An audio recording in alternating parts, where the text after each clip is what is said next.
मैं बहुत गरीब इंसान था। इंटरमीडिएट करने के बाद मैंने नौकरी की तलाश शुरू कर दी क्योंकि पढ़ने के लिए मेरे पास पैसे नहीं थे। लेकिन मुझे नौकरी ना मिलने की सबसे बड़ी वजह ये थी कि मेरा अंदाज अलग था। मैं तीसरे जेंडर का तो बिल्कुल भी नहीं था, मैं एक पूरा लड़का था। लेकिन ना जाने क्यों मेरी आवाज़ भी कुछ लड़कियों जैसी थी और मेरे हाथ और पाँव भी लड़कियों जैसे थे। मेरे हाथ और पाँव की बनावट को देखकर मेरे रिश्तेदार मुझे हसीन के नाम से पुकारते थे। कई लोगों को शक था कि मैं तीसरे जेंडर का हूँ। यहाँ तक कि मेरे घर वालों को भी काफ़ी साल तक यही लगता रहा। लेकिन मैं एक पूरा लड़का था। बस न जाने क्यों मेरे हाथों की बनावट ऐसी थी, थोड़ा बहुत आवाज़ भी लड़की जैसी थी। मैं जिधर भी काम लेने को जाता, कोई भी मुझे काम नहीं देता। हर कोई मुझे तीसरे जेंडर का समझकर भगा देता। कोई भी मेरी बात का भरोसा करने को तैयार नहीं था कि मैं एक लड़का हूँ। अगर मैं किन्नर होता तो फिर भी कोई बात होती, लेकिन मैं तो वैसे था ही नहीं जैसा दुनिया मुझे समझ रही थी। मेरे घर में पैसों की कमी थी। मेरे घर वालों ने मुझे बहुत परेशान करके रखा हुआ था। वो लोग भी मेरी जात से नफरत करते थे क्योंकि उनको भी मैं अजीब ही लगता था। मेरी माँ कहती थी, तू तो ना बेटा निकला ना बेटी निकली। तुम्हारी बनावट बेटे जैसी होती तो तुम्हें कहीं नौकरी मिल जाती और हमारा गुजारा होता, या तुम पूरी बेटी होती तो हमें कमा कर देती। लेकिन तू तो कहीं की नहीं है। ये किसी और की नहीं बल्कि मेरी माँ की सोच थी।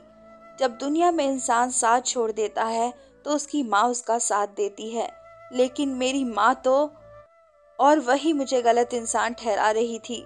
समय गुजरता गया और मेरी उम्र 22 साल की हो गई और मैं परेशान था। मैंने उसी परेशानी में अपना घर छोड़ दिया और दूसरे शहर आ गया। दूसरे शहर आकर भी नौकरी के लिए धक्के खाता रहा, लेकिन मुझे कहीं भी नौकरी नहीं मिली। फिर मुझे एक इंसान ने हिम्मत दिलाई जिसका एक मसाज सेंटर था और वो मर्दों का मसाज करता था। उसने मुझे कहा कि तुम ये काम करो। मैंने उसके सेंटर में काम करना शुरू कर दिया, लेकिन वहाँ पर भी सबने मुझे तीसरे जेंडर का समझकर सबने मेरा बहुत मजाक उड़ाया। उनमें से एक ने तो मौका पाकर मुझे परेशान करने की कोशिश की। यहाँ पर मेरी बर्दाश्त की हद खत्म हो गई थी और उस सेंटर को छोड़ दिया। फिर मुझे ख्याल आया कि जब दुनिया मुझे लड़की समझती है तो मैं भी दुनिया के सामने लड़की बन जाता हूँ। मैंने अपने आप को लड़का साबित करने की बहुत कोशिश की, लेकिन हार गया। अब मैंने एक नया रास्ता अपनाने का सोच लिया था। मैंने एक नकाब खरीदा और नकाब पहनकर पूरे तरीके से लड़की का रूप अपना लिया। उसके बाद मैंने जॉब के लिए दुकानों में काम तलाश करने लगा और मुझे अचानक काम भी मिल गया। एक दुकान मालिक ने मुझे रख लिया जिसकी कपड़ों की दुकान थी। उसने मुझसे कहा कि तुम बस देखने में ज़रूर खूबसूरत होगी, अगर तुम नकाब उतार दो तो मेरे ग्राहक ज़्यादा आएंगे। मैंने कहा कि मैं पर्दा करती हूँ, मैं ऐसा नहीं कर सकती। कुछ दिन मैंने वहाँ पर काम किया और मेरा अच्छा खासा गुजर होने लगा। मैंने एक कमरा किराए पे ले लिया। मैं पूरे दिन दुकान में बैठा होता था और दुकान का मालिक मुझे बहुत हौसला देता था।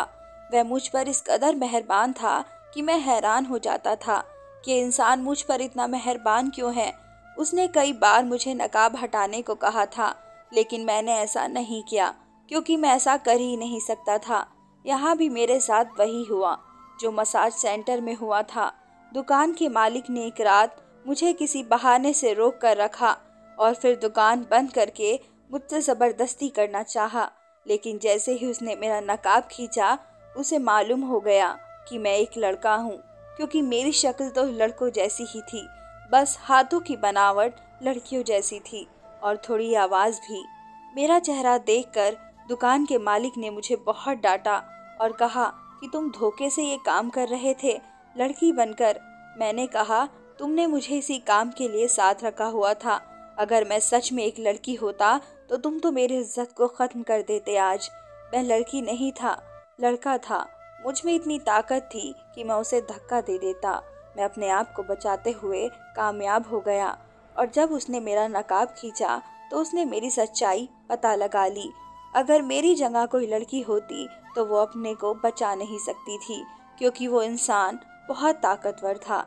लेकिन मैं भी एक मर्द था और मेरे अंदर भी ताकत थी। मैंने खुद को बचा लिया। मैं वहां से भाग निकला।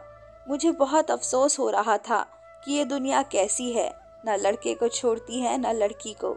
जब मैं लड़की बनकर दुनिया के सामने जाता हूँ तो कहते हैं कि मुझे धोखा दिया तुमने, तुम तो लड़के हो। और जब मैं लड़का बनकर सामने आता हूँ तो मुझे किन्नर समझकर अलग नज़र से देखते हैं। मैं एक बार फिर से बेरोजगार हो गया था, लेकिन मैंने हिम्मत नहीं हारी। इसी तरह नकाब पहनकर अपनी आवाज़ को लड़की की आवाज़ बनाकर मैं दूसरी नौकरी करने लगा। ये भी एक दुकान थी और वहाँ की मालकिन एक औरत थी, तो मुझे ज़रा तसल्ली थी। उस औरत ने मुझे नकाब हटाने को भी नहीं कहा। उस औरत का छोटा सा बेटा था और मैं उसका बहुत ख्याल रखता था और उसके कस्टमर को डील करता था। एक दिन वह औरत बहुत परेशान थी। मैंने परेशानी की वजह पूछी तो उसने कहा कि मेरे सर में दर्द है और मेरा अंग अंग दुख रहा है। मैंने उससे कहा कि मैं आपका सर दबा देती हूँ। मैंने उसका सर दबाया तो उसको बहुत आराम मिला। फिर मैंने उसके कंधे दबाना शुरू किए और मैं यूँ करते करते उसके पूरे शरीर पर हाथ फेर कर मसाज के अंदाज में दबाता जा रहा था और उस औरत को आराम महसूस हो रहा था। उसने मुझसे कहा कि तुम तो बहुत अच्छी मालिश करती हो, मेरा तो सारा दर्द ही तुमने गायब कर दिया। तुम्हें तो मसाज सेंटर खोलना चाहिए, तुम्हारे हाथों में बड़ा जादू है।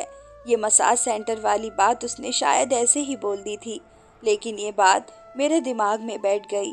मैंने सोचा बात सच है कि मेरे हाथों में इतनी ताकत है, मैं बहुत अच्छे से मसाज कर सकता हूँ। लेकिन बस परेशानी यही है कि मैं मर्दों का मसाज करता था तो वो मुझे गलत निगाह से देखते थे, मेरा मजाक उड़ाते थे। फिर मुझे ख्याल आया कि क्यों ना मैं औरतों का मसाज शुरू कर दूं, औरत बनकर ही। और ये ख्याल आते ही मेरे अंदर खुशी की एक लहर दौड़ गई। अगले दिन जाकर मैंने अपनी मालकिन से कहा कि मुझे थोड़ा पैसा चाहिए, मैं जल्दी आपका पैसा वापस कर दूंगी। मेरी मालकिन बहुत अच्छी थी, बहुत अच्छे दिल की मालिक थी और अब वो रोज़ाना ही मुझसे मसाज करवाया करती थी। उसने मुझे कहा, ठीक है, अगर तुम इतनी परेशान हो तो मैं तुम्हें थोड़ा बहुत पैसा दे देती हूँ। तुम्हारी ईमानदारी का काम मुझे बहुत अच्छा लगा है, इसलिए मुझे तुम्हारी मदद करने में कोई परेशानी नहीं है। उसने मुझे अच्छे खासे पैसे दे दिए थे और मैं खुशी से उछल रहा था। मैंने उस पैसे से एक मसाज सेंटर खोल लिया औरतों के लिए। मैंने ये सेंटर उधार की बुनियाद पर खोला था और भगवान से प्रार्थना कर रहा था कि मेरा कारोबार चल जाए ताकि मैं अपनी मालकिन का पैसा वापस कर सकूं।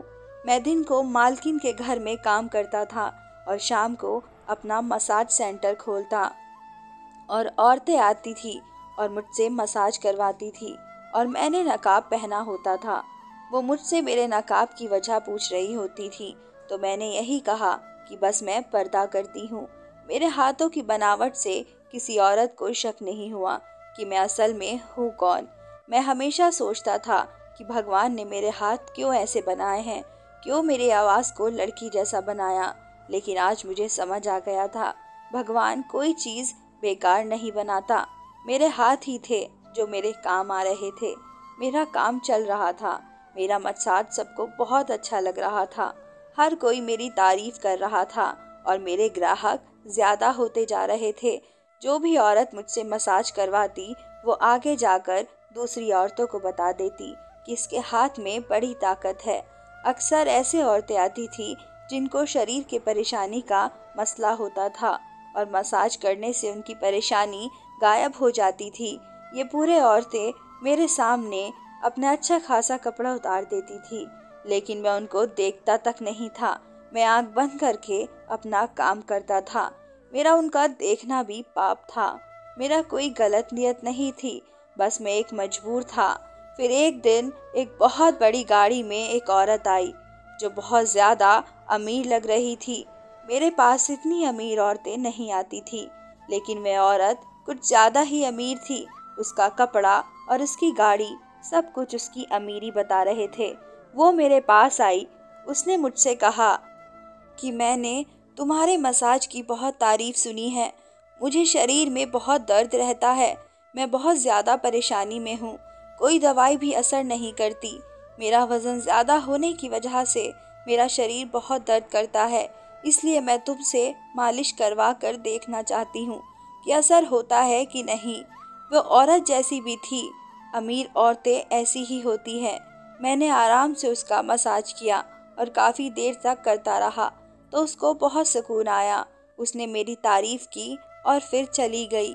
लेकिन अगले दिन वो फिर आई और मुझे कहा कि मैं तुम्हें लेने आई हूँ, तुम अब मेरे घर पर रहो। मैं तुम्हें इतने पैसे दूंगी कि तुम्हें ये सेंटर चलाने की ज़रूरत नहीं पड़ेगी। बस मेरी परेशानी को दूर कर दो। उसकी बात सुनकर तो मैं हैरान रह गया। वो मुझे इतना पैसा देने पर तैयार थी कि मुझे सेंटर चलाना ही नहीं पड़ेगा। यानी मेरी किस्मत मुझ पर मेहरबान हो रही थी। सारा दिन सेंटर में जलील होने के बजाय मुझे एक ही औरत का मसाज करना था और मेरे महीने भर का खर्च निकल जाता। मैंने उस औरत से कहा कि मैं ये सेंटर बंद नहीं कर सकती क्योंकि मैंने किसी से बहुत पैसा उधार लिया था ये सेंटर चलाने के लिए, और जब तक उसका उधार नहीं चुका देती मैं इसको बंद नहीं कर सकती। उस औरत ने कहा कि तुम्हारा सारा उधार मैं चुका दूंगी, बस तुम मेरे साथ मेरे घर चलो। मैं अपने घर में ही तुम्हें एक कमरा दे दूंगी, तुम वहां पर रहना। मेरा घर बहुत बड़ा है और मेरे पास बहुत पैसा है। बस ये मेरी परेशानी मेरी जान नहीं छोड़ती है। मैंने काफ़ी मसाज सेंटर गई लेकिन वो ईमानदारी से काम नहीं करते। तुमने ईमानदारी से काम किया है, मुझे तुम्हारा काम बहुत पसंद आया है। मैंने उस औरत से कहा कि आप रोज़ाना यहाँ आ जाया करें, मैं आपका मसाज कर दूंगी। तो उस औरत ने कहा कि तुम्हारा ये छोटा सा सेंटर में आना मुझे अच्छा नहीं लगता। मेरा ताल्लुक बहुत ही हाई क्लास से है और जब मेरी सहेलियों को मालूम होगा कि मैं इतने छोटे से सेंटर में आकर मसाज करवाती हूँ तो मेरा मजाक बन जाएगा। इसलिए मैं यहाँ नहीं आ सकती, तुम मेरे घर आ जाओ। मैंने उस औरत की बात मान ली। उम्मीद करती हूँ दोस्तों आपको मेरी आधी अधूरी कहानी पसंद आई होगी। इसका अगला भाग मैं जल्द लेकर आऊंगी। क्या वह औरत उसका असली सच जान पाएगी? आप मुझे कमेंट सेशन में बता सकते हैं। धन्यवाद।